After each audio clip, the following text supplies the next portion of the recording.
Germano Campos Entrevista. Começa agora na RDP Internacional.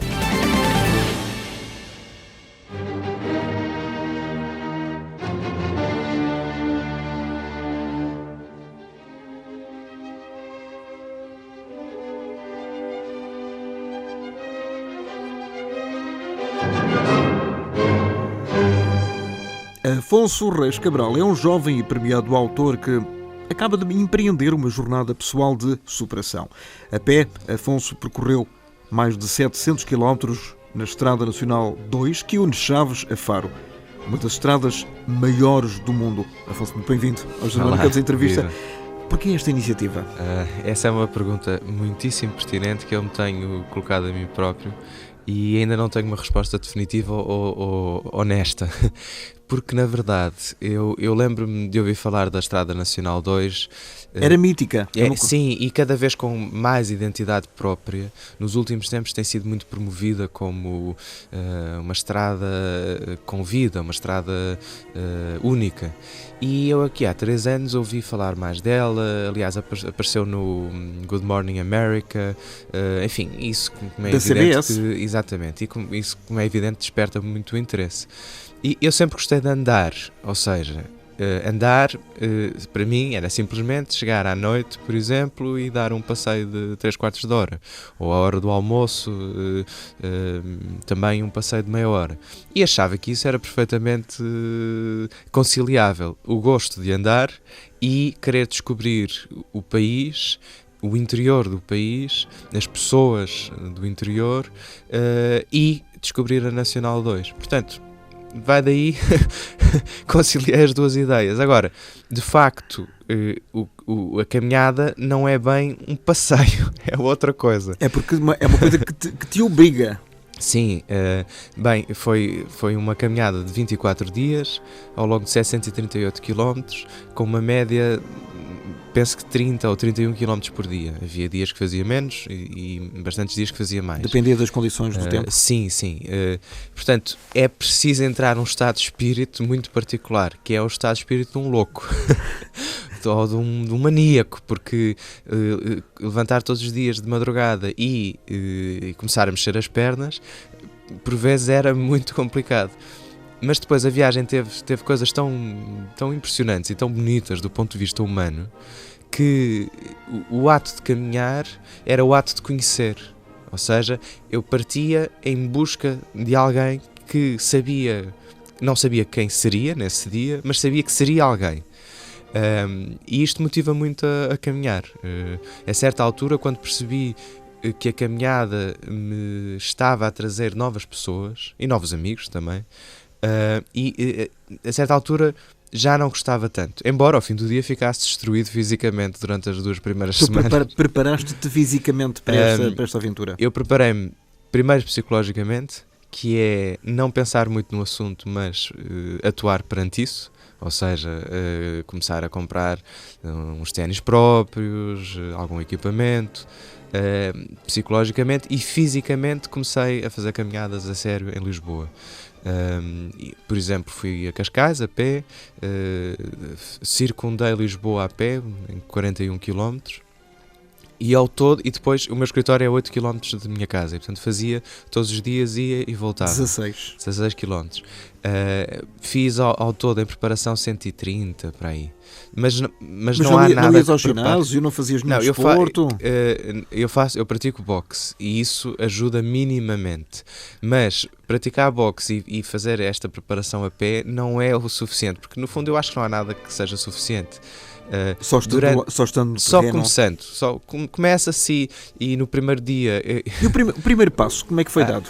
O primeiro, bem, eu tinha as 3 primeiras noites planeadas em Parada da Guiar, depois em Vila Real e depois na Régua. Começaste do norte? Sim, de Chaves para Faro. Tinha as primeiras noites planeadas e depois não tinha nada. Porque contava escrever um texto por dia no Facebook e através desse texto as pessoas perceberiam, pelo menos os meus amigos no Facebook e quem partilhasse, perceberiam onde é que eu estava e eu pedia guarida. E foi o que aconteceu, mas teve uma nuance que para mim foi uma bela ajuda, que há uma associação, que é a Associação de Municípios da Rota da Nacional 2, cujo objetivo é justamente promover a estrada como identidade própria, e eles souberam que eu ia fazer esta caminhada e decidiram apoiar-me, estabelecendo os contactos com as pessoas que mandavam mensagens, porque a certa altura, para mim de facto foi muito inesperado. Toda a viagem foi uma descoberta e foi inesperado, mas em particular o interesse que houve das pessoas. A adesão que houve.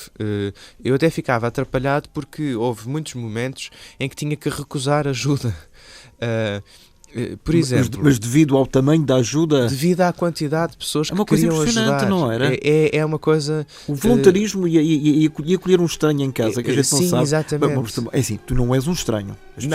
Mas ainda assim conhecem-te minimamente como. Pronto, eventualmente podem ler uns textos e, portanto, percebem um pouco, vá lá, as minhas pretensões, não é? Percebem que não vou de má fé, pelo menos. Mas, no fundo, não é um desconhecido que. Algumas pessoas, de facto, liam os textos e preparavam a minha chegada a determinado sítio. Levavas um computador? Não, eu tinha só o telemóvel. Eu escrevia ao fim do dia o texto no telemóvel. E como é que carregava? Depois carregavas durante a noite? Tinha uma Powerbox. E tinha Powerbox porque senão não é possível. Durante o dia eu tinha que recarregar para aí 2 vezes ou 3 o telemóvel.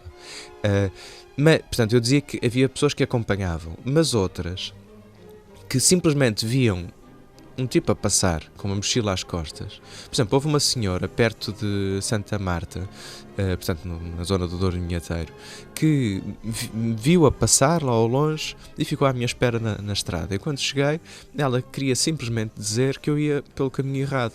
Eu estranhei um pouco, mas vou pelo caminho errado, porquê? E ela sabia quem tu eras? Não sabia. Não. Julgava, e eu perguntei-lhe, mas porquê é que vou no caminho errado?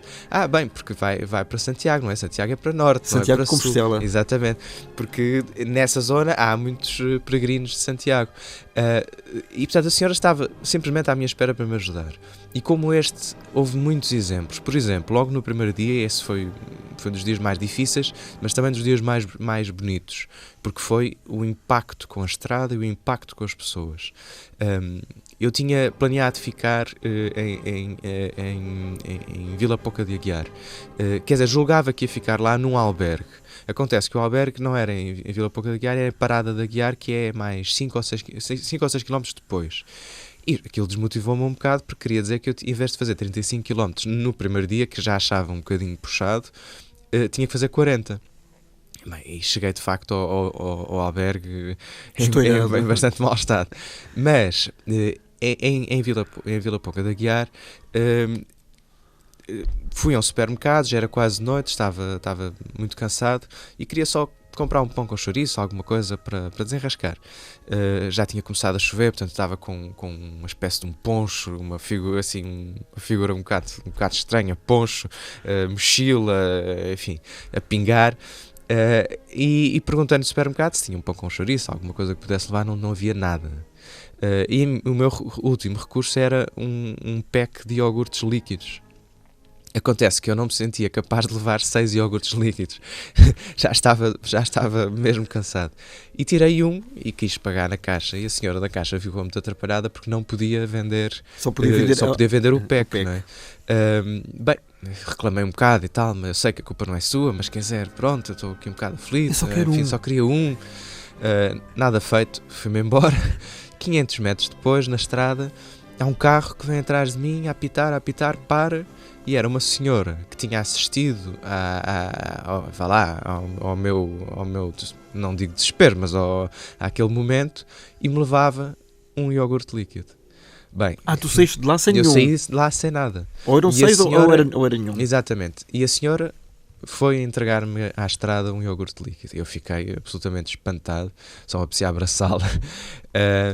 E bebi o iogurte. Lá continuei o meu caminho. Sim, foi eu, aliás, no texto desse dia disse que me soube a banquete, porque soube a banquete, efetivamente. Continuei a andar e de repente aparece outro carro com outra senhora com outro iogurte, que tinha também assistido de outro sítio do supermercado e me ia levar outro iogurte. Quer dizer, isto estabelece um mote para a viagem. E eu, de facto, não esperava... quer dizer, esperava a generosidade porque, Afonso, enfim, os portugueses são assim. mas é impressionante, mas é mais do que eu julgava, de facto. E estamos a falar de uma estrada que atravessa todo o interior do país, de Chaves a Faro. Em linha reta?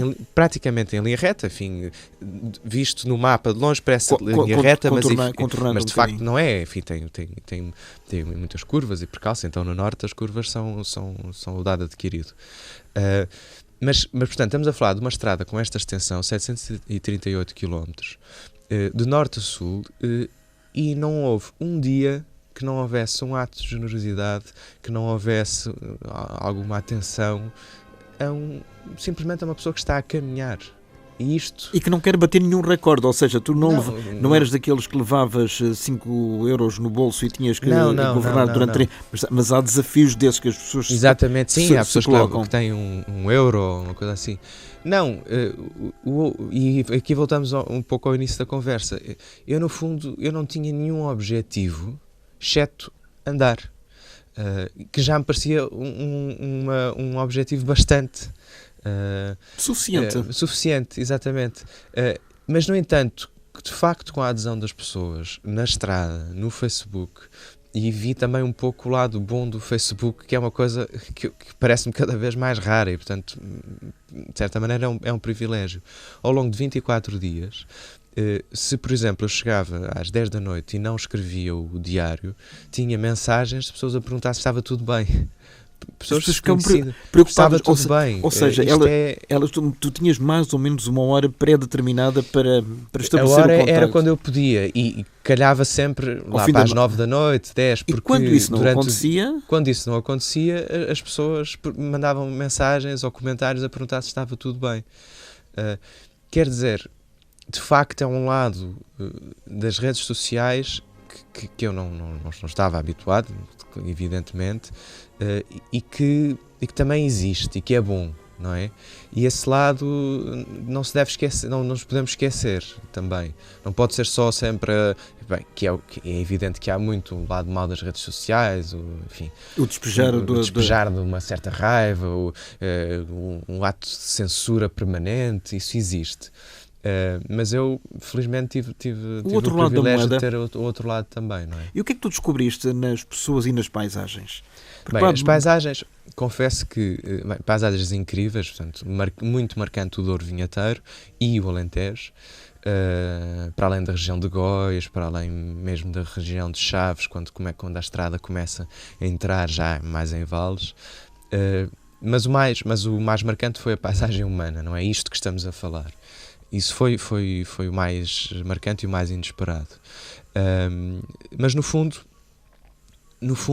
houve momentos em que eu não conseguia sequer olhar para a paisagem, porque o esforço físico de coordenar as pernas, em muitos momentos, toma de assalto o cérebro. Portanto, o cérebro só existe nesse momento para fazer mexer as pernas. Não há um certo automatismo?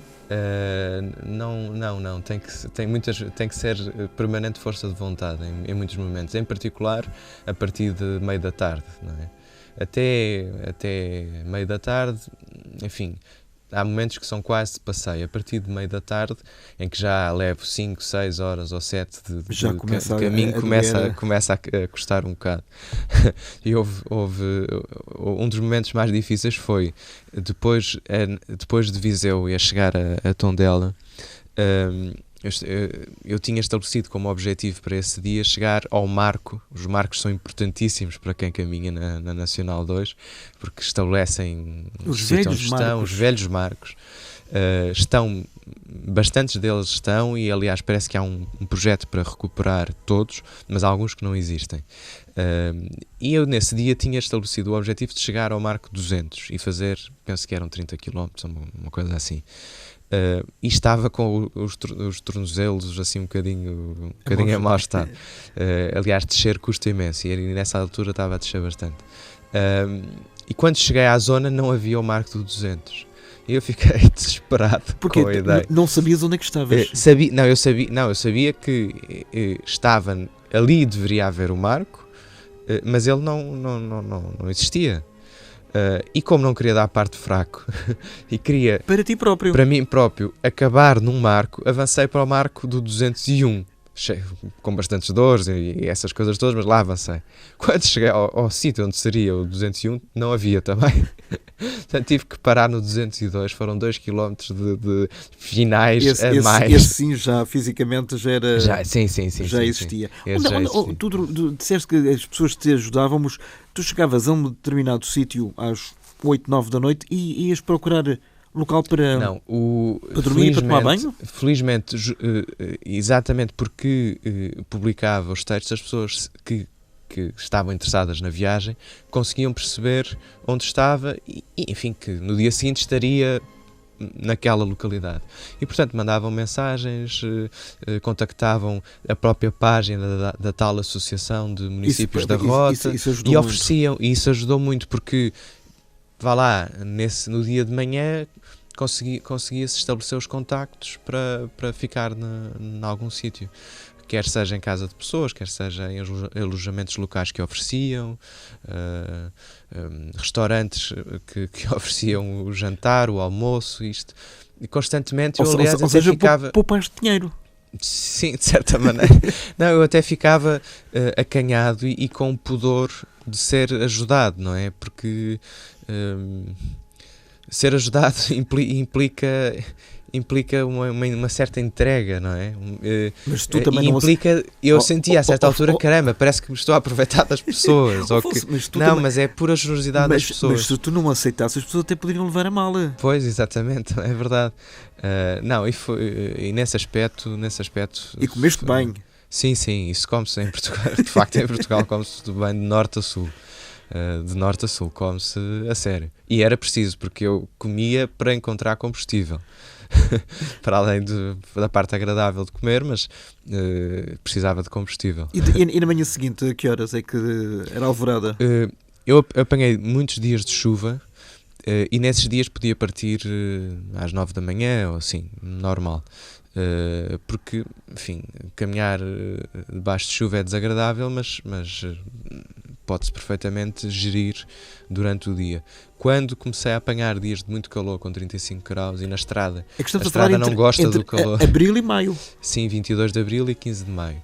Portanto, tanto apanhei dias de muita chuva e de muito frio, como aqueles calores, então no Alentejo, e a estrada não gosta do calor, devolvia-me o calor.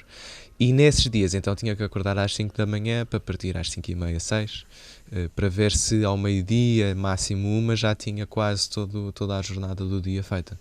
E daí já percebeste melhor porque é que no Alentejo não se trabalha praticamente à tarde.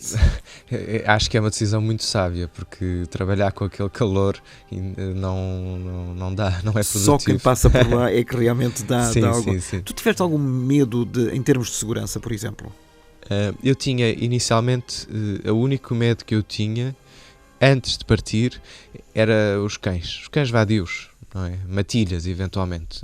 Eu imaginava no meio do Alentejo 3 ou 4 cães em matilha, com fome. No meio do nada. No meio do nada, porque de facto passa-se 15, 20 km sem ver ninguém na zona do Alentejo, entre localidades, e imaginava que isso pudesse ser um problema, não é?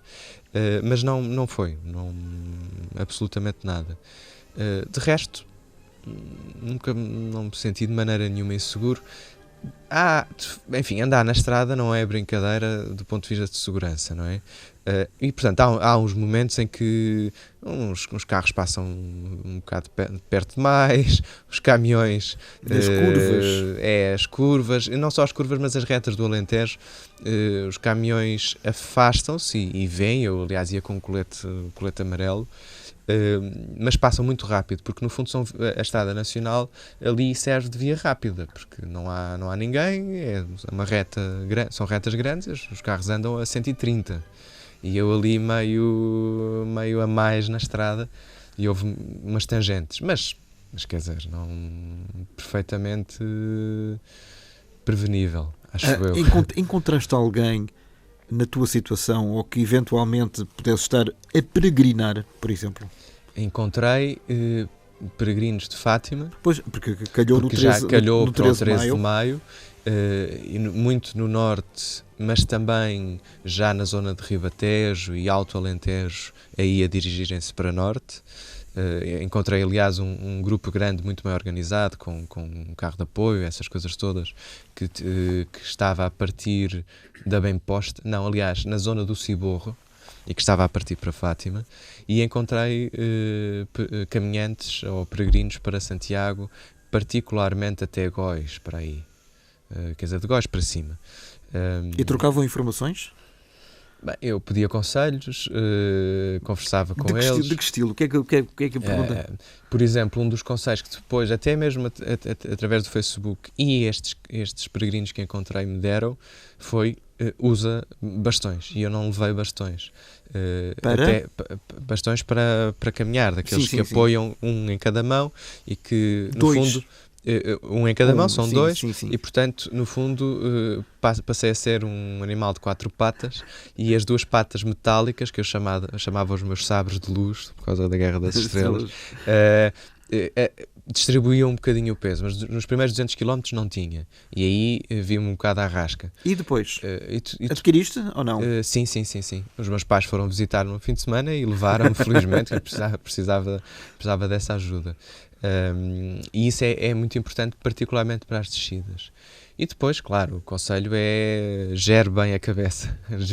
Gerir a cabeça é o mais importante. E alguma vez pensaste desistir em momento de maior dificuldade, maior apreensão, até maior dúvida? O que é que eu estou aqui a fazer, afinal? Pois, a dúvida era sempre permanente. Mas houve o único momento assim mais sério de desânimo foi em Santa Combadão, justamente depois daquele tal dia de chegar ao quilómetro 202, depois da Adissa, depois de Tondela, em que eu estava com os tornozelos bastante inchados e com dores, enfim, e não sabia bem se isso ia passar, se não ia, e estava disposto a continuar o resto da viagem assim, mas ia ser bastante mais difícil. Mas para provar a ti próprio que isso era possível ou não? Bem, não era... Se eu tinha decidido fazer, tinha que fazer, não é? E depois juntou-se o outro lado, que é o lado de, uma vez que comecei a escrever diariamente o tal relato, também não queria deixar as pessoas mal. E aliás, uma das coisas... No fundo era um compromisso que tinhas assumido? Que assumi comigo primeiro e com os leitores, de certa maneira, com as pessoas que acompanhavam a viagem.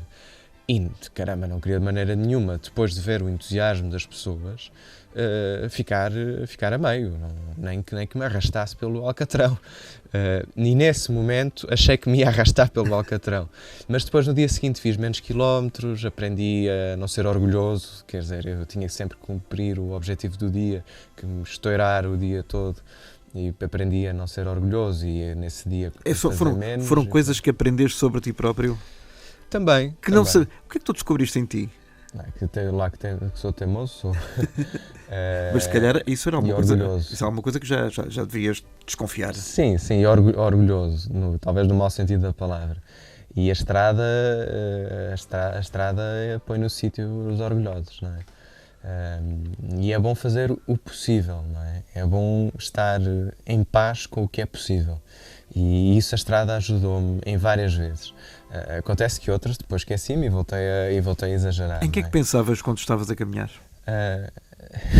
Bem, pensa-se em tudo um pouco, mas lá está, aquela questão da gestão da caminhada, não é? De o cérebro entrar em piloto automático existe muito.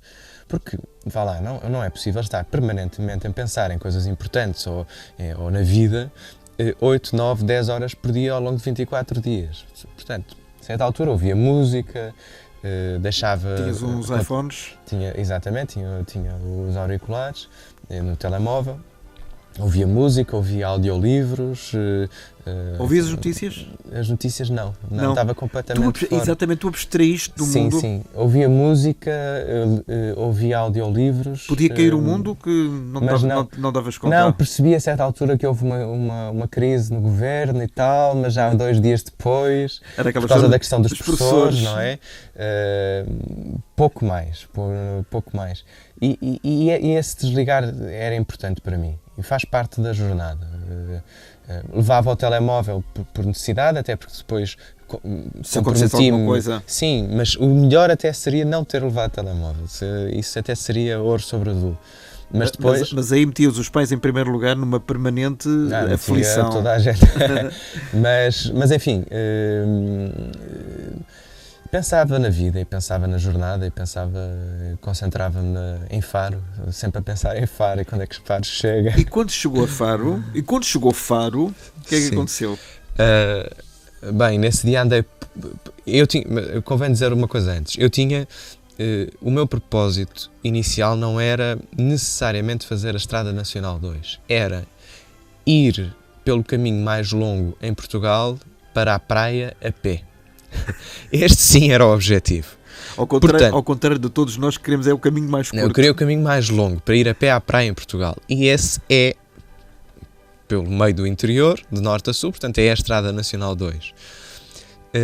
Nesse dia, portanto foi dia 15 de maio, no dia anterior tinha andado bastante, portanto podia só andar 16 km e no fundo ia fazer só um passeio para chegar a... Uma coisinha de nada. Não, mas pronto, com o andamento que eu estava era mesmo um passeio. Enfim, e chegar ao marco final da estrada era de facto importante. A estrada tem um marco grande do 738, mas depois há o 738,5, que é uma coisa pequena, e historicamente ainda mais à frente ainda acaba, embora não haja marcos. Eu fiz isso tudo. Bem, quando cheguei lá tinha um ajuntamento, um pequeno ajuntamento com o Presidente da Câmara e enfim, foi assim uma placazinha com as boas-vindas, foi uma coisa também muito inesperada. Comovente. E sim, quer dizer, não só finalmente podia parar, como tinha pessoas a acolher-me, isso foi muito, Afonso, muito bom. E foste à praia? E depois, justamente, o que fiz foi...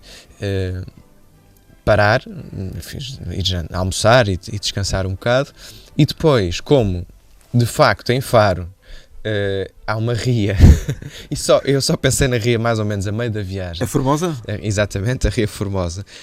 Não dá para ir diretamente à praia, a pé. Ainda pensei em alugar um barcozinho a remos ou uma coisa assim. Não estavas satisfeito com a tua chegada? Mas depois descobri que há um caminho que contorna certos braços da ria e que vai para a ponte que leva à praia de Faro.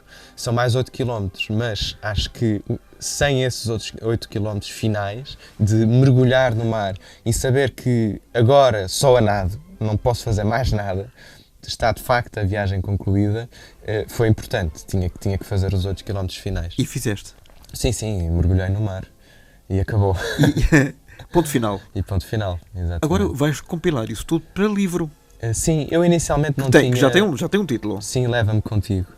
E posso Leva-me contigo. O me pode ser qualquer um pode de nós. Pode ser exatamente, mas eu posso até dizer de onde é que vem o título. Só que antes, só uma ressalva. Eu não tinha pensado, primeiro nem sequer tinha pensado fazer os tais textos diários no Facebook, mas depois foi acontecendo e fui percebendo que havia interesse e portanto decidi continuar. E portanto, logicamente, não tinha também pensado fazer um livro. Bem, acontece que comecei a escrever os textos. Sendo escritor. Sim, e achei que as pessoas também gostariam disso e as próprias pessoas me pediam e diziam e falavam do livro, como também achei curioso escrever um livro de não-ficção, que nunca tinha feito e que podia ser uma coisa diferente.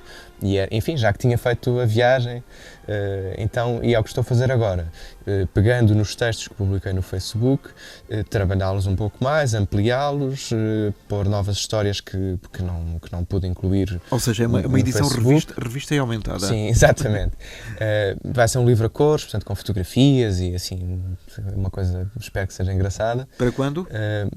Fim de agosto, início de setembro. Setembro, certamente. Após as férias. Exatamente. Setembro, certamente. Mas o título, Leva-me Contigo, vem de um dos episódios que eu achei mais marcantes e que me marcou muito. E depois um bocadinho o microfone, um bocadinho. Sim. Está ótimo. E que achei, portanto, o título Leva-me Contigo vem de um dos episódios que eu achei mais marcantes na viagem, que para mim foi certamente central. Depois do Torrão, no Alentejo. Eu continuava depois do almoço, continuar a viagem, e encontrei num caminho de terra batida que levava à estrada 3 rapazitos com ar bastante enfesado, muito novos, não daria mais de 10 anos. E aproximei para meter conversa, porque eu aproveitava para meter conversa com toda a gente, e percebi que eram ciganos, e que não compreendiam bem o que eu estava a dizer. Portanto, depois percebi que eram ciganos romenos mesmo, e que tinham vindo e que não estavam em Portugal há muito tempo. Eles ficaram assim muito espantados com a minha figura, com os bastões, com a mochila, e tentavam entabular conversa em português, assim misturado com romeno, e eu fazia muitos gestos, enfim, mas conseguíamos conversar um bocadinho.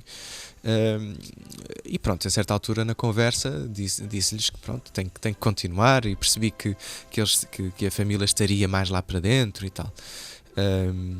E quando estava prestes a partir, um deles, que depois percebi que teria 8 anos, mas parecia que tinha 5 ou 6, vira-se para mim e diz num ótimo português: leva-me contigo.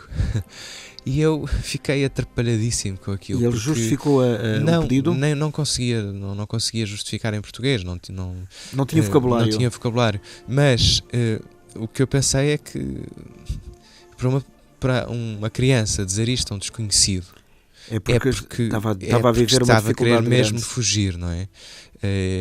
E depois soube que a família dele e dos amigos dele tinham chegado em condições muito complicadas, que até, enfim, procuravam comida nos contentores, e que as pessoas do Torrão juntaram-se para pressionar a Câmara a dar apoio, e isso foi dado, mas ainda assim as condições não são excelentes, e o leva-me contigo. Bateu fundo. Uma fuga, exatamente. E ficaste a pensar fiquei a pensar nisso, marcou o dia e marcou a viagem. Marcou a viagem. E achei que era o título ideal. E que era o Quando tu te afastaste, voltaste a cara para trás para o ver? Ou não tiveste coragem? Não, eu penso que até olhei para trás um bocadinho mais à frente, mas a estrada de terra batida era num ângulo de onde já não se via. E eles, penso que os 3 depois seguiram o caminho também. E ficaste a pensar o quê? Fiquei a pensar como é que é possível que crianças, enfim, vivam de uma maneira que seja preciso dizer isto a um desconhecido, não é? Tinha acabado de conhecer. Sim, não faziam ideia. Viste sinais de pobreza? Aí, nesse momento, sim. E ao longo da viagem? Não muito, mas vi muitos sinais de abandono, que é outra forma de pobreza, de certa maneira. Muitas casas destruídas, muitos terrenos abandonados, isso vi.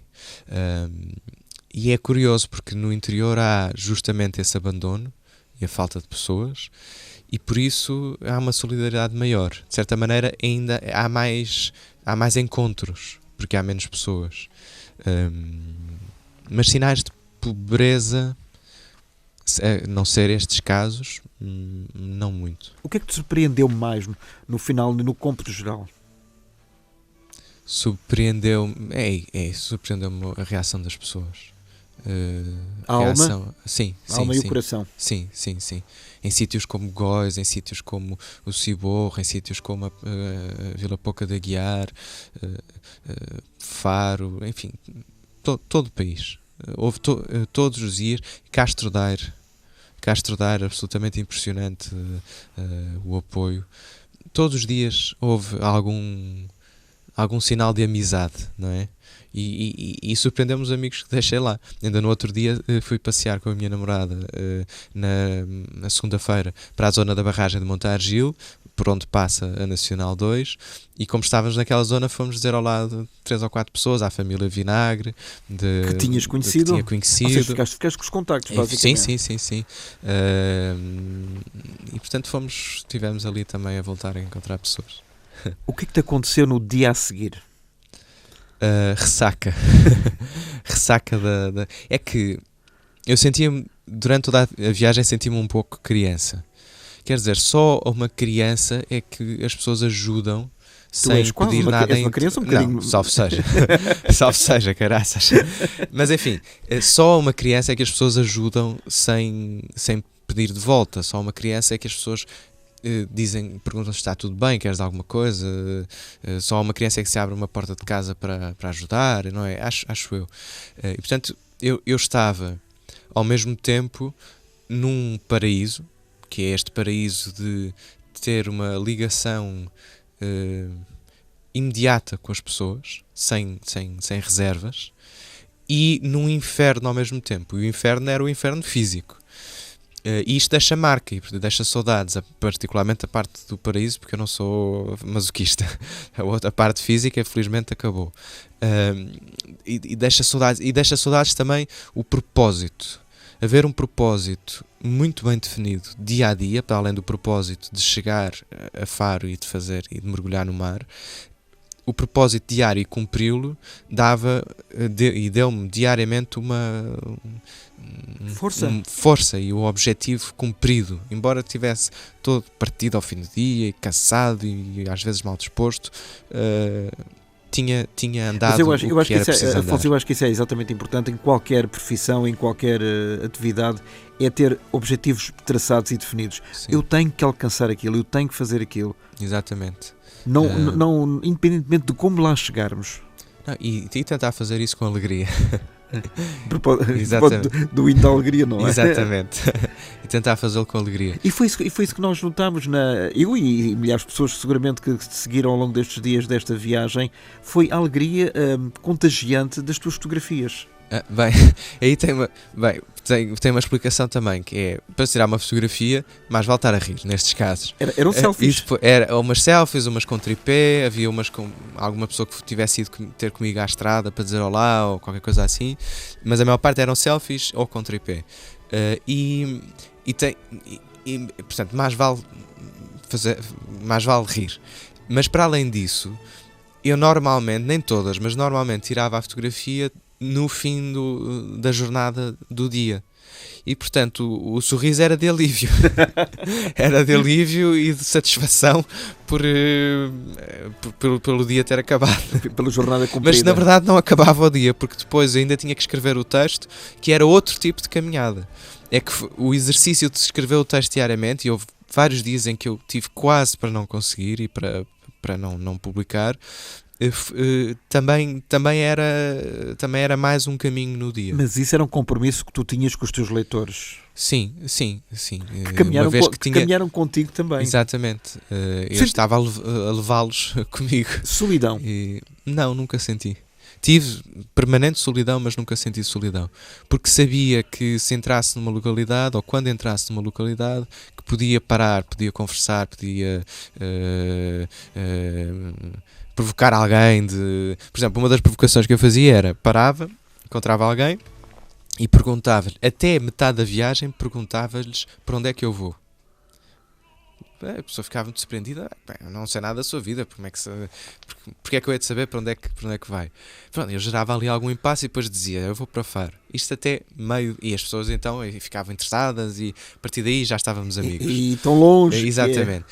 Depois de meio da viagem, perguntava às pessoas de onde é que eu venho. Porque era mais... Onde é que se deu a transição? Então, em Coimbra? Exato. Não, em Vila de Rei. Que é o marco geográfico. 300, sim, aí é o centro de Portugal, exato, mas o centro da estrada é um bocadinho depois, que é no quilómetro 369, ponto qualquer coisa, mas enfim, o quilómetro 369. A partir daí passei a perguntar de onde é que eu venho. E estás pronto para outra? Sim, quer dizer, estou a responder assim como quem não quer a coisa. Não sei se este ano. Não pensei ainda nada em particular, mas mas isto deixa vício, não é? E quem sabe? É viciante? É viciante. Quem sabe? É uma adrenalina que tu sentes e que precisas de alimentar. É sobretudo a paz que dá a caminhar. Ao fim da caminhada, porque durante a caminhada não há qualquer tipo de paz. Isso vicia. Quem sabe? Ou outro tipo de coisas. Eu por exemplo, já fui quando tinha 13 anos, fui à Alemanha de caminhão-tiro. E essa também foi uma viagem marcante. quem sabe assim uma coisa deste género. Gostava de um dia embarcar num petroleiro, por exemplo, para Angola, ir e voltar. Não sei se há petroleiros para Angola, mas suponho que sim. Isso, gostava de fazer uma coisa assim. Ver o alto mar, nunca vi o alto mar. Portanto, fica aqui o desafio. Fica o desafio. E da próxima levas também uma câmara de vídeo que é para depois poder, e por cima agora com alta definição, e ela tem É verdade. uma qualidade muito grande. Já agora, como é que tem sido a tua vida literária desde 2014, quando, através do Meu Irmão é o título do livro, Sim. recebeste o Prémio Leia? Bem, eu na altura, enfim, fiquei muito contente pelas circunstâncias em que o livro saía, porque sabia que podia ter leitores e, enfim, e estar bem editado e distribuído, isso tudo. Mas não pensava minimamente na questão da pressão ou de ter que escrever um segundo livro, e aliás, mesmo na própria editora, ninguém me chateou. Mas a certa altura, passados uns meses, começa a pesar um bocadinho e eu comecei a sentir a urgência de publicar um segundo romance. Porque já estavas farto de falar sobre o primeiro. Sim, também, estava farto. Não, e a urgência de escrever, que eu escrevo desde os 9, portanto essa urgência sinto-a sempre. Escreves há 20. Vai fazer agora em outubro 20 anos, exatamente. Portanto, é um marco também. Também, é um dos marcos da minha estrada, vá lá. E comecei a sentir essa urgência, um pouco de pressão. E daí ter demorado, vá lá, uns 2 anos a conseguir encontrar um segundo romance a sério, não é? E esse romance é o Pão de Açúcar, a propósito, é um romance, é ficção, mas é baseado num caso real, que é o caso Gisberta. Mas surge também um pouco por acaso, porque eu estava em 2016, fez 10 anos do caso, e eu estava a ler notícias online e reparei numa reportagem muito completa, muito boa, e percebi instintivamente que havia um romance ali, naquela história, havia uma ausência, que é como é que há um grupo de 3 rapazes que encontra a Gisberta, travesti brasileiro, transexual, brasileira e tudo mais, sem abrigo, estava refugiada no Pão de Açúcar, que é um complexo abandonado no Porto. Começam por ajudá-la e depois tudo se transforma e acabam por matá-la, não é? E o grupo cresce e durante uma semana de suplício aquilo acontece. E para mim esta transição era um romance, não é? E a partir daí nasceu o Pão de Açúcar exatamente como o meu irmão. Ou seja, sem pensar em leitores, sem pensar em circunstâncias, em pressões, simplesmente a escrever. Chegaste a ver a peça da Rita Ribeiro? Sim, não, a peça dela não, porque foi em 2008 ou 2009. Primeiro o monólogo e depois sim, mas vi a do Luís Lobianco. Sim. Mas vi depois de escrever o Pão de Açúcar. Que era para não te influenciar? Não, são ângulos tão diferentes. A história é basicamente a mesma. São ângulos muito diferentes, porque no caso o livro é contado pela voz de um personagem que é um dos intervenientes rapazes, não é? Portanto, toda a perspectiva é outra. Não precisava verdadeiramente de ler outras coisas. Mas vi a peça e gostei muito depois. Isso, até porque não podia ver antes, não estava cá em Portugal. Mas veio no ano passado e estive com o Lobianco também. Olha, e eu Leva-te Comigo dava um filme? Acho que não. Porque, não? Porque eu explico porquê. Porque para um filme é preciso ter contrariedade, ou seja, é preciso ter o arco da personagem, não é? Começa num ponto, acaba noutro, e antes de acabar no tal ponto tem uma contrariedade a meio, de certa maneira, isto para tornar o filme emocionante. E aqui a contrariedade é a estrada, mas não há assim, para além dos encontros, não há propriamente história. Se eu tivesse partido uma perna, o Fellini fez o lado de estrada, está bem, mas se eu tivesse partido uma perna, ou as duas, melhor ainda, as duas, e fosse de facto a arrastar-me com os braços, né? Isso talvez desse um filme. Assim é só andar. Este é o 3º livro? Sim, é o 4º livro. É o 4º livro. Porque tenho um livro de poesia que publiquei quando tinha 15 anos. Eu sei que não conta, mas... Não conta para as estatísticas oficiais. Sim, não conta, mas eu publiquei. E este vai ser certamente mais um grande sucesso na tua carreira. Afonso Reis Cabral, muito obrigado por aqui teres partilhado. Muita conversa. Partilhaste tão pouco e foi realmente, e muito mais haverá a dizer no livro que vai sair depois das férias. Exatamente. Lá para setembro, mais ou menos. É. Vamos ficar à espera, está bem? Obrigado, Com grande Giovanni. alegria. Um grande abraço, obrigado. Um abraço.